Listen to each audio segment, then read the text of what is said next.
அம்பாறை நிந்தவூர் பிரதேச சபையின் தவிசாளர் மற்றும் உறுப்பினர் பதவியிலிருந்து அகில இலங்கை மக்கள் காங்கிரசின் ஆதம் பாவா அஸ்வர் நீக்கப்பட்டதையடுத்து தவிசாளர் பதவிக்கு வெற்றிடம் ஏற்பட்டது.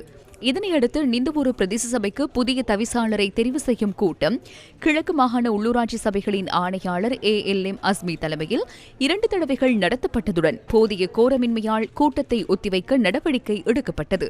இந்த நிலையில் நிந்தவூர் பிரதேச சபையின் பிரதி தவிசாளராக செயற்பட்ட சட்டத்திரணி MI இர்ஃபான் உள்ளிட்ட பிரதேச சபையின் உறுப்பினர்கள் சிலர் கடந்த திங்கட்கிழமை சிலரால் தாக்கப்பட்டுள்ளனர். தாக்குதலுடன் தொடர்புடைய இருவர் நேற்று கைது செய்யப்பட்டதுடன் அவர்கள் இருவரும் எதிர்வரும் 24ஆம் தேதி வரை விளக்குமறியலில் வைக்கப்பட்டுள்ளனர். பிரதி தவிசாளர் தாக்கப்பட்ட சம்பவத்துக்கும் அகில இலங்கை மக்கள் காங்கிரசின் பாராளுமன்ற உறுப்பினர் உள்ளிட்ட சிலருக்கும் தொடர்பு இருப்பதாக போலீசார் தெரிவித்தனர்.